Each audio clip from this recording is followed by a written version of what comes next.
Nagaa fi nageenyi bakka jirtanitti sinaa ga'u kabajamtoota daawwattoota sagantaa safuu seeraa akkam jirtu. Safuu seeraa keenya har'aa kunoo qabannee dhiyaanneerra. Nu faana turtanii daqiiqaa qabnu keessatti sagantaa keenya akka daawwattan kabaja guddaan isin affeerra. Maal qabduuf isin daawwanna kan jettaniif kunooti. Adurreen kun lamaan miidhaan irra ga'uu danda'a. Alseerummaan illee ni irrata jechuudha. Kanneen kana qabna waan ta'eef nu daawwadhaa, yaada kennaa, nu deeggaraa. Kan itti daballu, kan irraa hir'isnus nuun ga'a. Lakkoofsi bilbilaa keenya kunooti. Baatiin sadaasaa kun saboonni sablammootaa fi uummattoota Itoophiyaa waloominaan kan kabajan ayyaana guddaatu keessatti kabajama. Yeroo hundumaa sadaasa 29. Sadaasa 29 dura garuu sagantaaleen adda addaa magaalotatti, godinaaleetti, aanaaleetti akkasumas immoo bulchiinsota magaalota Finfinnee keessatti manneen barnootaa sadarkaan jiran keessatti ni kabajama. Sadaasa 29 dura guyyaan ayyaana saboota sablammootaa fi uummattoota Itoophiyaa. Kan baranaas yeroo 20ffaaf kan kabajamu yommuu ta'u, barana kan dabaree fudhatee kabaju giddugala Itoophiyaati. Naannoon giddugala Itoophiyaa naannoo yeroo dhiyoo hundaa'edha. Magaalaa Hosaa'inaatti kan kabajamu. Magaalaan Hosaa'inaa immoo keessummoota ishee simachuuf misooma kooriidariin miidhagdee shirshir jettee eegaa jirti. Irra deebi'uudhaan egaa baga guyyaa ayyaana saboota sablammootaa fi uummattoota Itoophiyaatiin nagaan isin ga'e jechaa sagantaa keenya jalqabna. Kun safuu seeraati.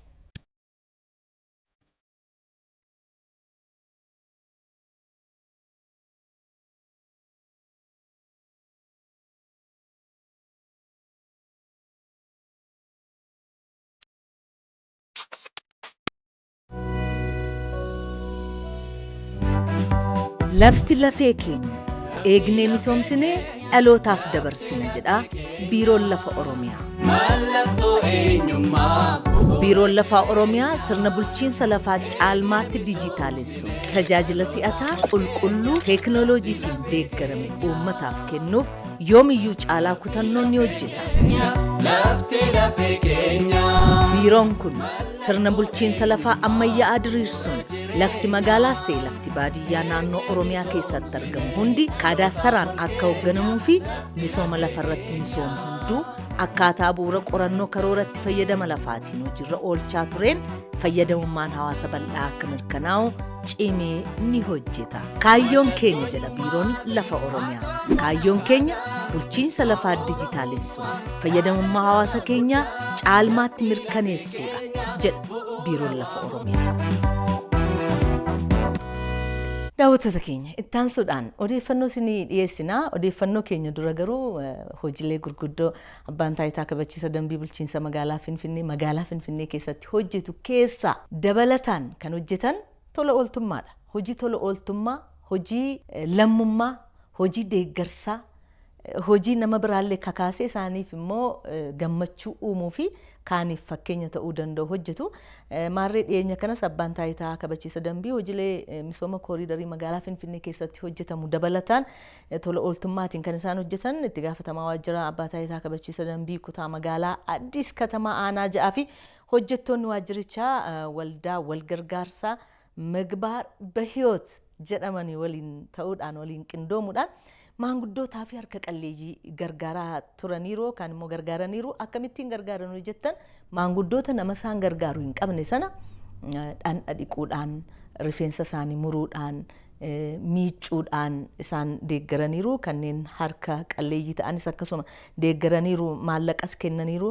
Miseensota waldichaarraa immoo maallaqni walitti qabameetu gaasaaniif kan kenname waan ta'eef abbaan taayitaa kabachiisa dambii bulchiinsa magaalaa Finfinnee hojiilee gurguddoo akkasii kana hojjetaatu jira. Bifuma wal fakkaatuun itti gaafatamaa waajjiraa fi ofiisaroota kutaa magaalaa Kolfee Aanaa 11 immoo hojii idilee isaanii alatti jechuunis immoo yeroo boqonnaa isaanii hin boqonnatu hin jedhin qonnaan bultoota naannoo aanichaa jiraniif midhaan haamuun walitti qabuudhaan aantummaa isaanii agarsiisanii fakkeenyummaan isaanii akka dagaagu taasisaniiru. Hojii abbaan taayitaa kabachiisa dambii bulchiinsa magaalaa Finfinnee hojjetu kun seera kabachiisuun alatti jechuudha. Hojiin tola ooltummaa isaan hojjetan jajjabaatee itti fufuu jabaadhaa jecha kanumaan gara odeeffannoo kan immoo kunis jira jennee bifa haaraan kan jalqabnetti dabarra. Kunis jira kan isinii dhiyeessitu Wayinishet Tashoomeeti. Nu faana tura. Kun safuu seeraati.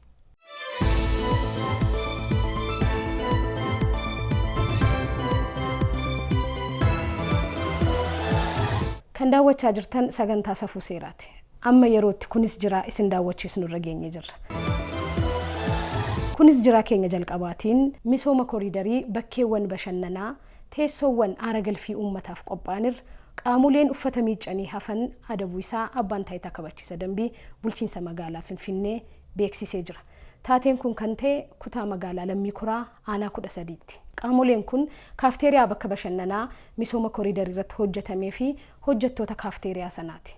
Qaamolee kana raawwatan irrattis abbaan taayitichaa tarkaanfii fudhatee jira. Hawaasni misooma koriidaraa, misooma lageewwanii fi kanneen biroo mootummaaf uummataan hojjetame kunuunsuudhaan kaayyoo hojjetame qofaaf sirnaan itti fayyadamoo akka qaban abbaan taayitichaa hubachiiseera. Dabalataanis qaamolee kamiyyuu kan mootummaas ta'u dhaabbata dhuunfaa danbii cabsanii yoo argaman garaagarummaa tokko malee tarkaanfii fudhatu cimsee akka itti fufu abbaan taayitichaa beeksiseera.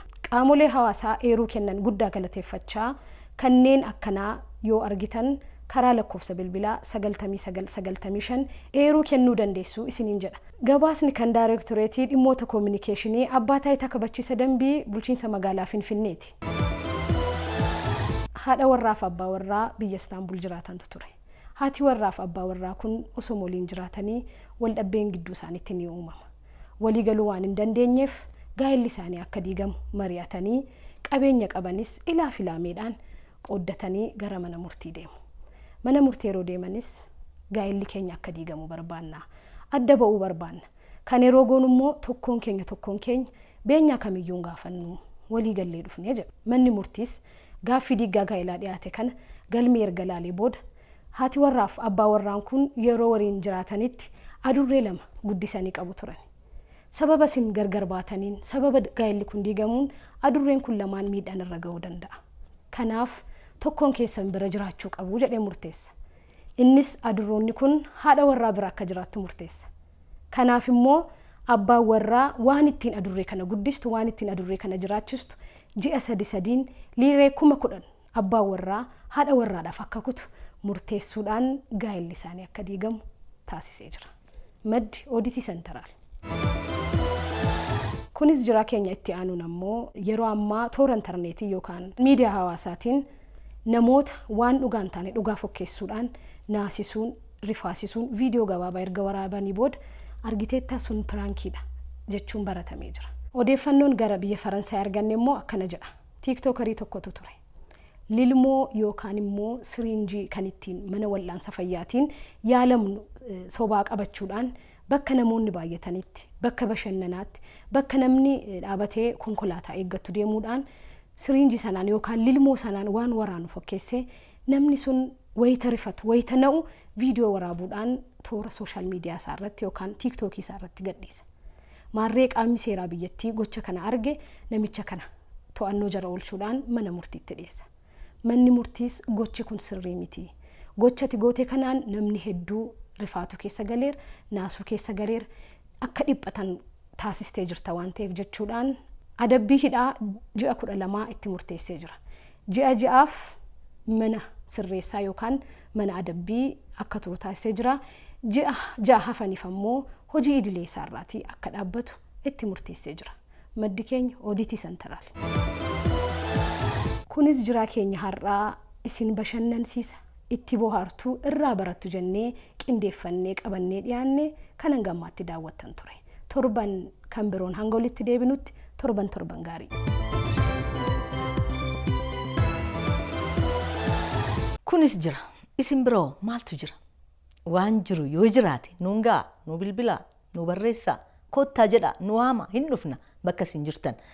Har'aa diraamaas qabna akkuma duratti argitanii obsaan nu eegaa diraamaarraa maal barattu maal hubattu qabxilee nuti dhiyeessinurraa maal barattu maal hubattu nuungaa nu bilbila nu barreessaa akkuma kanaan duras niin jennu deeggartoonni sagantaa keenya abbaa taayitaa kabachiisa dambii bulchiinsa magaalaa Finfinneetii guddaa galateeffannaa akkasumas dhimma lafaa irratti xiyyeeffachuudhaan tajaajila lafaa ammayyeessuu irratti kan hojjetu biiroon lafaa Oromiyaas deeggaraa sagantaa keenyaati har'aaf maal qabatanii dhiyaatan dhimma kaadaastaraa irratti kaadaastarri hojii akkamitti salphisaa hojii akkamitti ammayyeessaa hojiilee kanaan dura dhimma lafaa irratti biiroon sun hojjetuu fi walxaxaa ta'e akkamitti saaqee akka ifa ta'u taasiseera kana malees immoo hojiileen dhimma lafaa irratti hojjetaman haala salphaan akka hojjetamanii fi tajaajilichi akka sororu akkamittiin taasisan isa jedhuu fi kanneen biroo walitti qabuudhaan kan nutti himan obbo Lammii Ilaalaati itti aanaa hoogganaa biiroo isaanii wajjin daqiiqaa muraasa turtanii anaa wajjin deebinee wal argina kun safuu seeraati.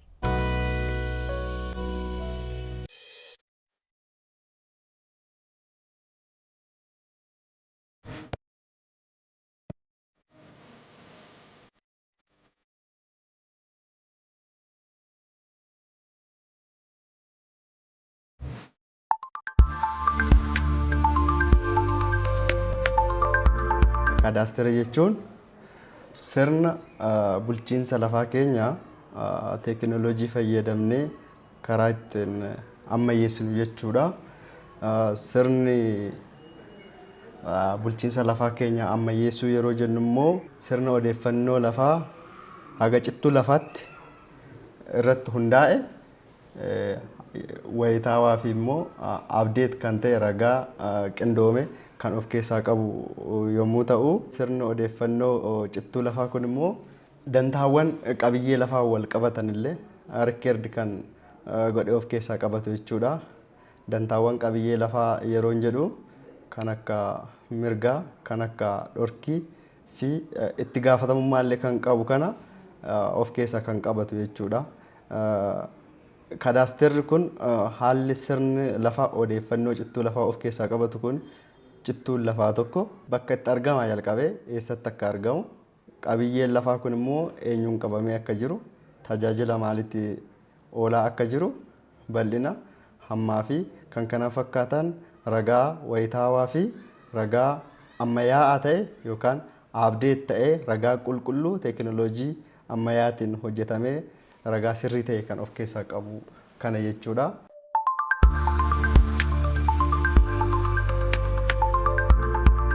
Akkuma beekamu kaadaastarri naannoo Oromiyaa keessatti haala lamaan ilaaluu dandeenya. Haalli kun tokko kaadaastara baadiyyaati. Inni lamaffaan kaadaastara magaalaati jechuudha. Yeroo kaadaastara magaalaa ilaallu yeroo ammaa kana naannoo Oromiyaa keessatti kaadaastarri magaalaa 63 irratti hojii eegalee jira jechuudha. Yeroo kana jennu haga ammaatti cittuun lafaa naannoo 600 ta'u qabiyyeen lafaa safaramee mirkanaa'ee galmaa'ee kaartaa dijitaalaatiin kennamee kenni tajaajilaas immoo haala ammayyaa ta'een kennamaa kan jirudha jechuudha. Haalli qabannaa kaadaastaraa ragaaleen cittuun lafaa kun yookaan sisteema property registration system kan jennuun qabamee kan hoogganamaa jiru jechuudha. Sisteemni kun faayidaa isaa maali yeroo jennu akkuma beekamu ragaan faayila kana dura ittiin qabamaa ture haala maanuwaalitiin ture yeroo jennu haardi koppiidhaan kutaa mana galmeeti kan taa'aa ture.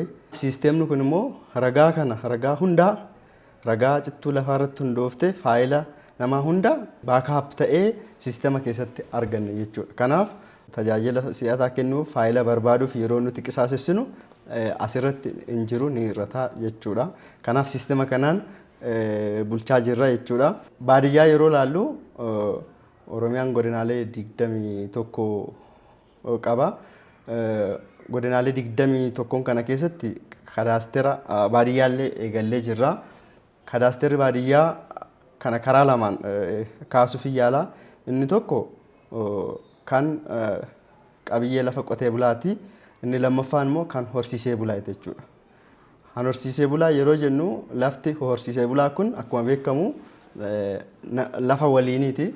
Lafa waliinii kana fakkeenyaaf naannoo Boorana, godina Booranaa yoo fudhanne godina Booranaa kana keessatti lafa waliiniitiif kaartaa abbaa qabiyyee waliinii lafti safaramee kennameefii jira jechuudha. Kan qotee bulaa yoo ilaallu immoo kan qotee bulaa haga ammaatti aanaalee 294 Oromiyaan qabdu keessaa aanaalee 184 keessatti kadaasterri kun xumuramee jira jechuudha.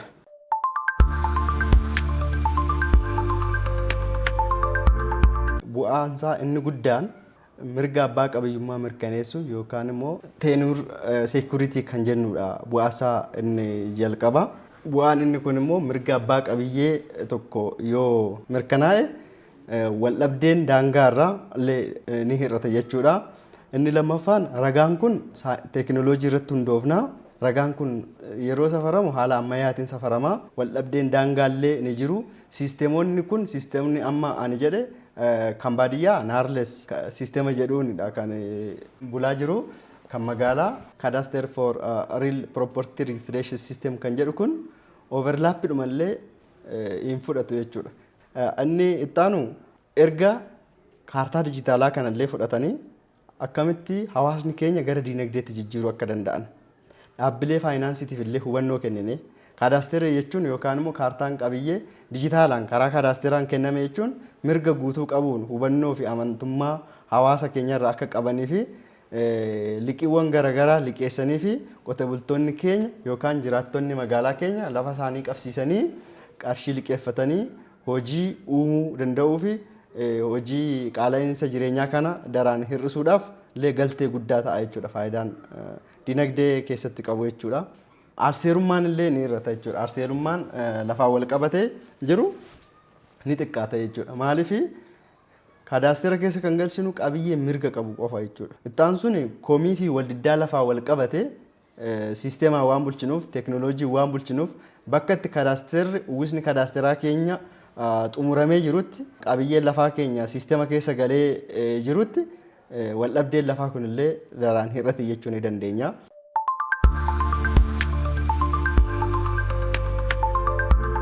Akka fakkeenyaatti kadaastera baadiyyaa yoo fudhanne kadaastera baadiyyaa lafa baadiyyaa tokko safaruudhaaf adeemsi nuti deemaa turre yeroo dheeraallee kan fudhatu ture. Humna namaallee hedduu barbaada. Safarri lafaa nuti fudhannellee ragaa nuti fudhannellee qulqullummaa irratti fi yeroo saffisa irratti xiqqoo gadaanaa kan ture ortofootoo irratti hundoofne yookaan satalaayit imeejii irratti hundoofne kan hojjetaa turre jechuudha. Kun adeemsa dheeraa qaba. Adeemsi kun jalqaba ortofootoo sana qopheessinaa. Ortofootoo sana erga qopheessinee booda dirree irra bahuudhaan abbaan qabiyyee lafaa bakka irratti argame sana harkaan dijitaayis goonaa jechuudha. Dijitaayis yeroo jedhu harkaan naannoo baawunderii sanarratti daangessina jechuudha. Achi deebineet immoo baak oofisii ortofootoo sana iskaan goonaa. Erga iskaan goone immoo sooftiweerii garaagaraa fayyadamneet hojii dijitaayizeeshinii hojjenna jechuudha. Hojii dijitaayizeeshinii yeroo hojjennu kana immoo yeroroonni adda addaa illee jiraachuu danda'u.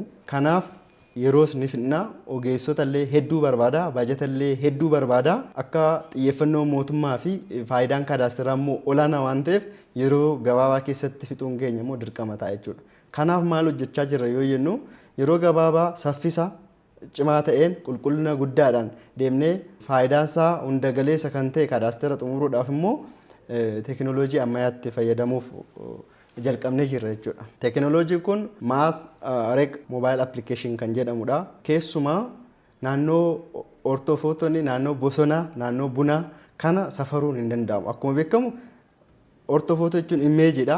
Satalaayit imeejiidha. Satalaayit imeejiin kun immoo bosona wal fakkaatu keessatti daangaan lafarratti eessatti akka argamu nutti himuu hin danda'u jechuudha. Kanaaf moobaayil appilikeeshiniin kun taabileetii fayyadamneet hojjennaa.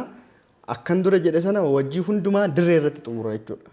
Dirree irratti xumurraa onlaayiniidha kan inni nu agarsiisu daangessuufis hin rakkannu hojiiwwan baak oofisiifis hin rakkannu baajatas hojii iskaanerii hojii iskaanii dijitaayizeeshinii kana hunda hojii dheeraa isteeppota sana hunda nuuf salphisaa ariitiidhaaniif hojii keenya immoo hojii qulqullina qabuun yeroo gabaabaa keessatti hojjechuu akka nu dandeessisuuf nu gargaara jechuudha.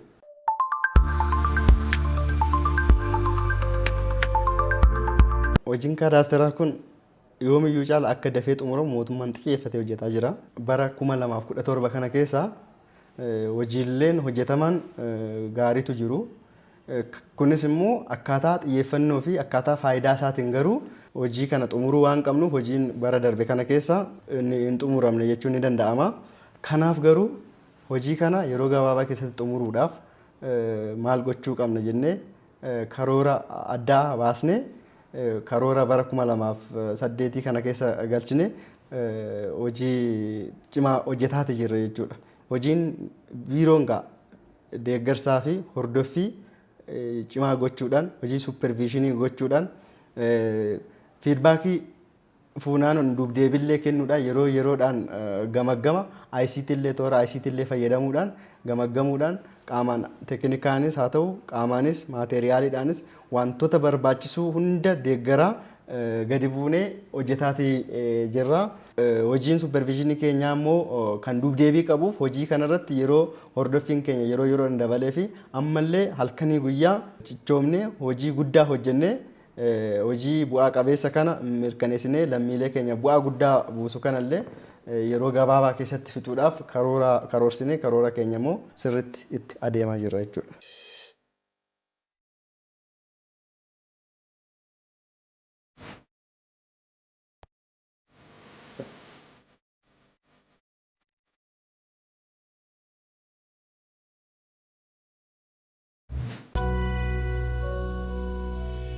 Daawwattoonni keenya dhimma lafaa irratti gaaffii qabdu dhimma amma dhiyaate irratti.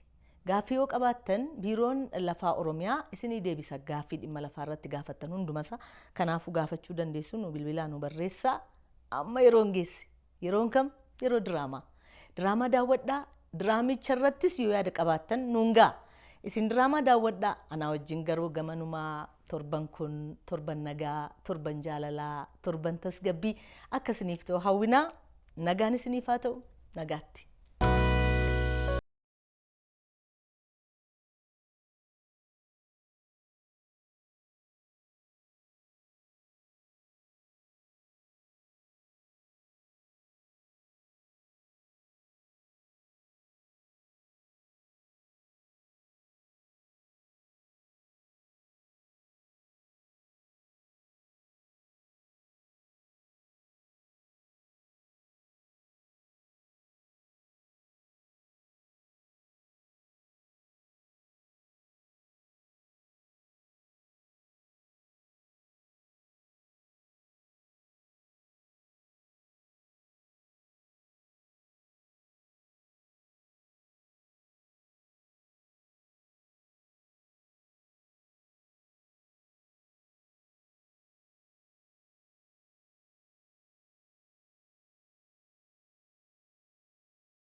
Obbo karaa biskileettiirra konkolaataa dhaabuun dhorkaa akka ta'e hin beektan immoo maaliif daandii biskileettiirra konkolaataa dhaabdanii deemtan?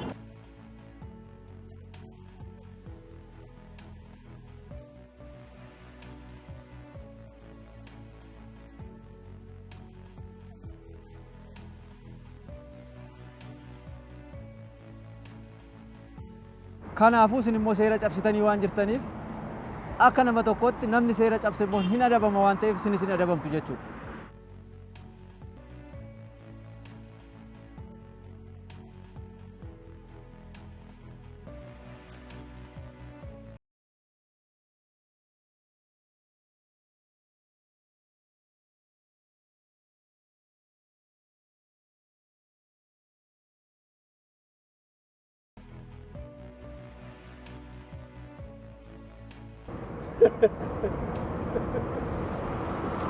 Gifti maal jedhu amma saayikilii moo konkolaataa turre kabaja qaba atumti gaafa jedhu